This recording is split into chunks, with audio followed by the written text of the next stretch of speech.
Hello student, online class में आपका स्वागत है। मैं एंड्रॉइड लेकर जैसा कि हम बीएड द्वितीय वर्ष संस्कृत शिक्षण में इकाई पाठ्यक्रमों के बारे में हम अध्ययन कर रहे थे। पाठ्यक्रम क्या मैं तो पाठ्यक्रम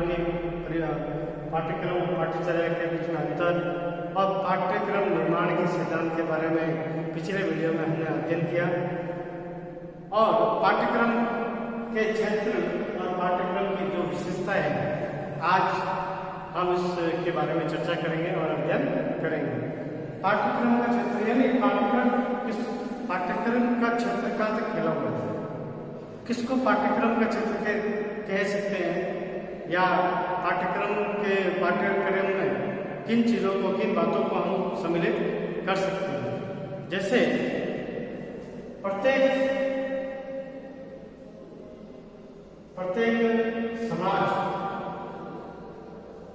समाज,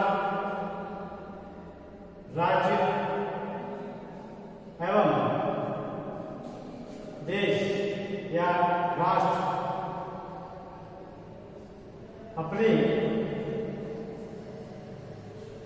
अपनी मान्यताएं, विश्वास, मूल्य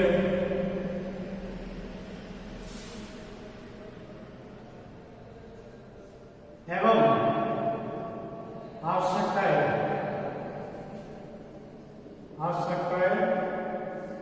रखता है। यानी हर राष्ट्र की अपनी अपनी मान्यताएं होती है, विश्वास होता है और मूल्य होते हैं और आवश्यकताएं होती है। तो उन आवश्यकताओं को पूर्ण करने के लिए इसे पूर्ण करने के लिए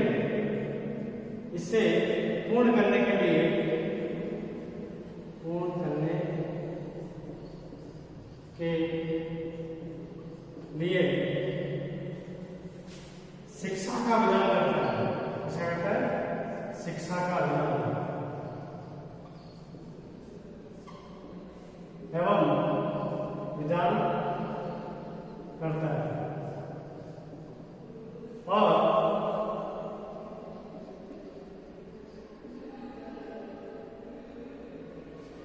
शिक्षा के उद्देश्य निश्चित करता है। शिक्षा के उद्देश्य निश्चित करता है।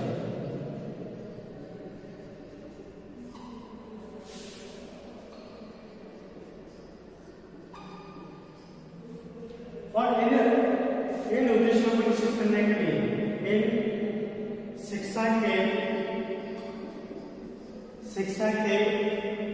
उद्देश्यों को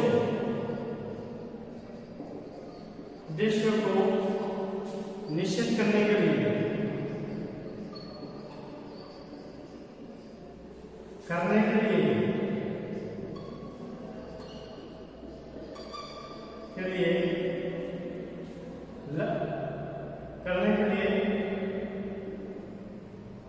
प्रशिक्षण की आवश्यकता होती है। प्रशिक्षण मतलब कि ज्ञान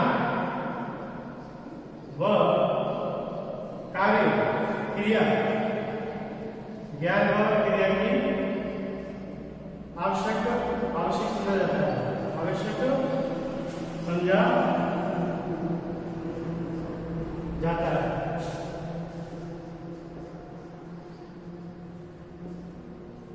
और इससे आवश्यक समझा जाता है और इसे पाठ्यक्रम में स्थान दिया जाता है। पाठ्यक्रम में स्थान दिया जाता है। अब इसका मतलब है कि पाठ्यक्रम शिक्षक व छात्र के सामने स्पष्ट व निश्चित निश्चित लक्ष्य रखती है,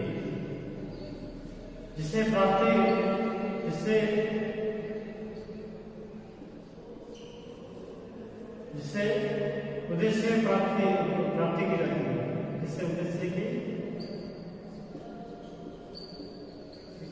प्राप्ति की जाती है। यानी अगर हमें राष्ट्र में, समाज में या देश में विकास करना है, परिवर्तन करना है, तो हमें मतलब है कि इस राष्ट्र से संबंधित, इस राज्य से संबंधित या समाज से संबंधित ऐसे पाठ्यक्रम का निर्माण करना होगा। ऐसे पाठ्यक्रम में उस विषय को जोड़ना होगा जिससे शिक्षक और छात्र उस लक्ष्य को निर्धारित कर सके, उस लक्ष्य तक पहुंच सके, उस कार्य को पूर्ण कर सके। तो वो कौन कौन से क्षेत्र है वो मैं बताऊंगा अभी।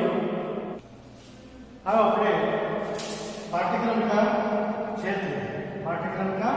क्षेत्र हमेशा बेटा भी बात करी कि पाठ्यक्रम में उन विषयों को ही जोड़ा जाता है जिससे एक बालक का सर्वांगीण विकास हो सके, वो अपने जीवन में तरक्की कर सके और समाज, देश और राष्ट्र का सही तरह से निर्माण कर सके।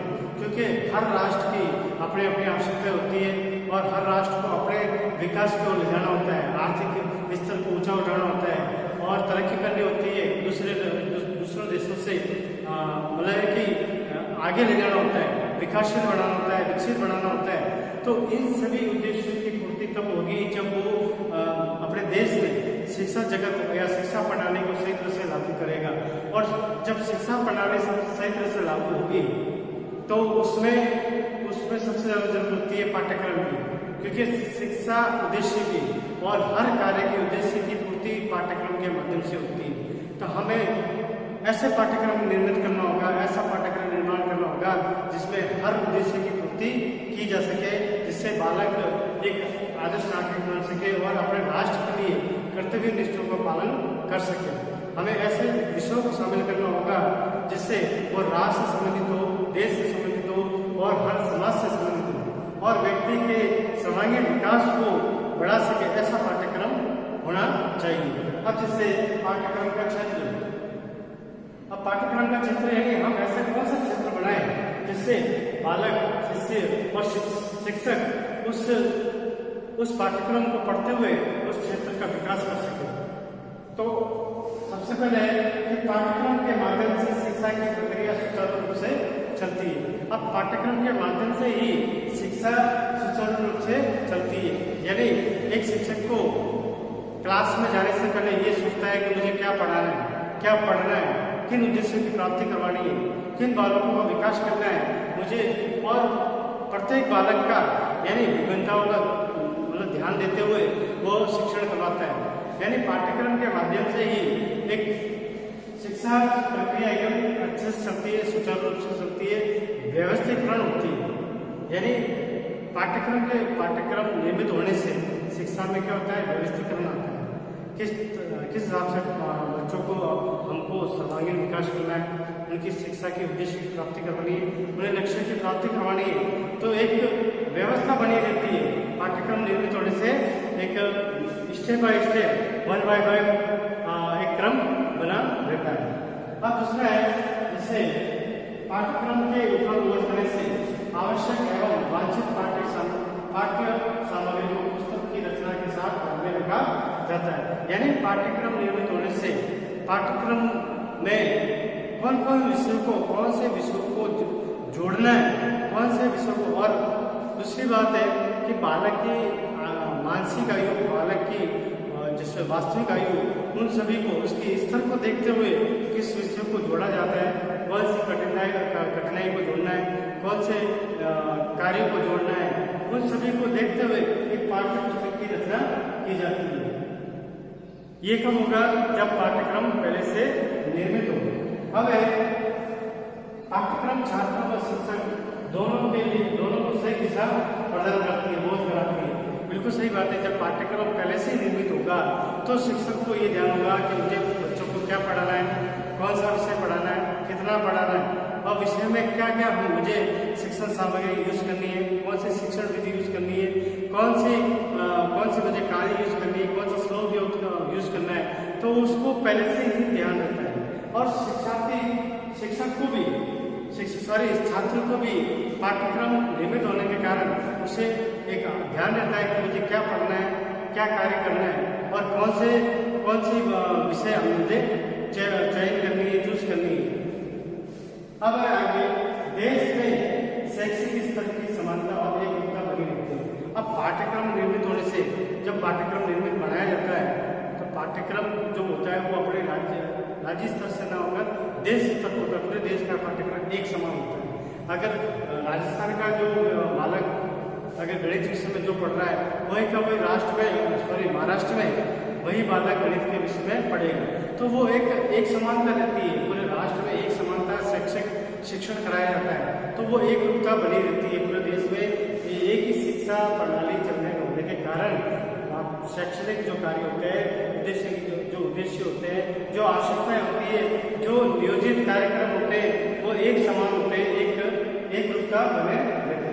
अब पाठ्यक्रम से मूल्यांकन सरल और संभव हो जाता है। अब पहले से ही पाठ्यक्रम निर्मित होने के कारण जब शिक्षक पाठ्य पुस्तक के माध्यम से जब क्लास में शिक्षण कराता है और शिक्षण कराने के बाद में जब वो अपने शिक्षण का जब मूल्यांकन करता है, यानी शिक्षण को जांचना चाहता है कि मैं किस तरह से मैंने जो पढ़ाया है उसकी जांच कैसे करूँ, तो वो मूल्यांकन के माध्यम से अपनी जांच करता है और मूल्यांकन से उसको ऐसा आभास होता है कि मैंने सही तरह से पढ़ाया है और मेरी जो शिक्षण विधि है वो सही है। और अगर उसकी शिक्षण विधि और या बच्चों में अगर इंटरेस्ट कम होता है तो वो अपनी शिक्षण विधि को बदल देता है, अपने पढ़ाने के तरीके को बदल देता है।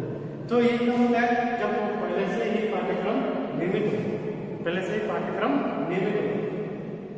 अब पाठ्यक्रम से उद्देश्य की प्राप्ति होती है। पहले से अगर पाठ्यक्रम निर्मित हो तो हम पाठ्यक्रम निर्मित होने के कारण हम उद्देश्यों को पहले निर्धारित किए जाते हैं, लक्ष्यों को पहले निर्धारित किए जाते हैं। बच्चों से हमें कौन सी उद्देश्य की प्राप्ति होगी, बच्चों के अंदर हम कौन सा सर्वांगीण विकास करवाएंगे, एक व्यक्ति के अंदर कौन से कार्य की जो प्रगति होगी, उन उद्देश्यों को पहले से ही निर्धारित किए जाते हैं। वो किसके माध्यम से, पाठ्यक्रम के माध्यम से, क्योंकि पाठ्यक्रम पहले से बना होने के कारण और जो कार्य पहले से बना होता है उस कार्य के पीछे, उस कार्य को लेकर एक व्यक्ति पहले से समझ जाता है कि इस कार्य से क्या रिजल्ट निकलेगा, उसका क्या परिणाम निकलेगा। तो पाठ्यक्रम पहले से निर्मित होने से एक बालक के, एक शिक्षक के, एक शिक्षार्थी के अंदर कौन से उद्देश्य की प्राप्ति करवानी है, कौन से उद्देश्य की प्राप्ति होगी, तो वो पहले से ही शिक्षा के उद्देश्यों को निर्धारित कर देता है। अब पाठ्यक्रम से समय और शक्ति का सदुपयोग होता है। अब पहले से कोई कार्य योजना बनी हो, उस कार्य योजना पर अपन को काम करना हो तो हमें समय और शक्ति दोनों का सदुपयोग होता है, क्योंकि पहले से हमको ध्यान रहता है कि हमें कौन सा कार्य करना है, उस कार्य में क्या क्या तकलीफ आएगी, क्या क्या समस्या आएगी, उन समस्या को हमें कैसे सॉल्व करना है, कैसे उसके मतलब कि हल करना है। तो उस कार्य पाठ्यक्रम नियमित होने से, पहले से कार्य योजना बनने से समय और शक्ति का सदुपयोग होता है, समय और शक्ति कम लगता है, उससे कार्य एकदम सही तरीके से चलता है। अब है पाठ्यक्रम की विशेषता है। अब पाठ्यक्रम मैंने अभी बताया कि कोई भी देश, कोई भी राज्य अपने जो भी एक उद्देश्य अपने राज्य को, अपने देश को अगर विकसित स्तर पर ले जाना है तो विकसित स्तर पर कब आ जाएगा, जब वहाँ के नागरिक शिक्षित हो। और शिक्षित करने के लिए शिक्षा के उद्देश्य निर्धारित किए जाते हैं। और शिक्षा के उद्देश्य निर्धारित कैसे होंगे, जब पाठ्यक्रम पहले से निर्मित हो। हमें जब पाठ्यक्रम बनाते हैं उस समय हमें आभास होना चाहिए कि एक बालक के अंदर कौन से पाठ्यक्रम, कौन से उद्देश्य की प्राप्ति करवानी है। जैसे पहला है शिक्षक के लिए महत्व, पाठ्यक्रम के विशेषता में शिक्षक के लिए पाठ्यक्रम सबसे अधिक एक शिक्षक के लिए महत्व रखता है। वो कैसे, अगर पहले से अगर उस पाठ्यक्रम पहले से अगर निर्मित है तो शिक्षक उसको डिवाइडेशन कर सकता है, वर्गीकरण कर सकता है और शिक्षक के उद्देश्यों को या लक्ष्य के जीवन के लक्ष्यों को वो निर्धारित कर सकता है। वो पहले से ही हर कार्य को निर्धारित कर सकता है। उस पाठ्यक्रम के माध्यम से अपने शैक्षणिक कार्य को, शिक्षण की योजनाओं को पहले से बना सकता है, निर्धारित कर सकता है। दूसरा है शिक्षार्थियों के लिए उपयोगी या शिक्षार्थियों के लिए महत्व। अब शिक्षार्थियों को मतलब पहले से अगर पाठ्यक्रम निर्मित है तो शिक्षार्थी बिना शिक्षक के भी उस पाठ्यक्रम को पढ़ सकता है, उस पुस्तकों को पढ़ सकता है और पाठ्यक्रम चूज कर सकता है कि मुझे किस फील्ड में जाना है, डॉक्टर बनना है, वकील बनना है। तो अगर पाठ्यक्रम पहले से निर्मित होगा तो उसको आभास हो जाएगा कि मेरे लिए कौन सा पाठ्यक्रम कठिन है, कौन सा पाठ्यक्रम सरल है। तो पाठ्यक्रम शिक्षार्थियों के लिए बहुत ही बेहतर होता है। उसके बाद में समाज के लिए महत्व, हमें समाज को विकसित कैसे करना है, समाज में क्या क्या परिवर्तन करने हैं, समाज को आज के वर्तमान युग में कैसे लाना है, तो वो सभी सामाजिक बातें एक पाठ्यक्रम में समाहित की जाती है। समाज से संबंधित जो भी बातें होती है, जो भी विषय वस्तु होती है, उस पाठ्यक्रम में जोड़ा जाता है। क्योंकि व्यक्ति एक सामाजिक प्राणी है, समाज में रहकर विकास करता है, समाज में रहकर वो एक रूपता, एक सभी बातों को सीखता है। तो सामाजिक बातों को पाठ्यक्रम में सम्मिलित करना जरूरी है। इसके बाद में सांस्कृतिक उन्नयन, हमारा देश है, भारत देश है, जो प्राचीन सभ्यता से चला आ रहा है, वैदिक संस्कृति से चला आ रहा है और पुराणों, शास्त्रों, ग्रंथों, कई साहित्यों की रचनाएं की गई। उन रचनाओं को, उन संस्कृति को, उन जो एक पहले जो इमारतें बनी हुई है या कुछ भी बना हुआ है, उनको आगे बढ़ाने के लिए, उनका संरक्षण करने के लिए, उनका विकास करने के लिए, उनका ध्यान रखने के लिए हम कैसे इसको ध्यान रखेंगे, उसके लिए पाठ्यक्रम में उसके लिए जगह देनी होगी। तो उससे अपनी भारत की संस्कृति बनी रहेगी और उसको आगे से आगे हस्तांतरण कर सकते हैं। अब है अबोध के विकास को महत्व, यानी अबोध का मतलब होता है कि किसी भी पाठ्यक्रम से ज्ञान में वृद्धि होती है, शब्द भंडार में वृद्धि होती है उसके, और वो ज्ञान में और भी शिक्षित होता रहता है। तो उसके अबोध यानी ज्ञान में पाठ्यक्रम पहले से निर्मित होने से वो उसके ज्ञान में वृद्धि होती है, उसके ज्ञान में वृद्धि होती है। तो अगला विषय हम अगले वीडियो में पढ़ेंगे। धन्यवाद। और एक आवश्यक सूचना कि आप लोगों के जो कमेंट्स बॉक्स में है वो आपके कमेंट्स कम आ रहे हैं, तो मैं आपसे विनती करता हूँ कि सभी बच्चे उस कमेंट बॉक्स में जाकर अपना नाम, पिता का नाम दर्ज करें, क्योंकि उसकी उपस्थिति उसके माध्यम से भरी जा रही है। और इस वीडियो के माध्यम से अगर आपको कोई परेशानी होती है या कोई प्रश्न पूछना है तो आप कमेंट्स बॉक्स में भी पूछ सकते हैं या फिर व्हाट्सएप नंबर पर भी पूछ सकते हैं। धन्यवाद।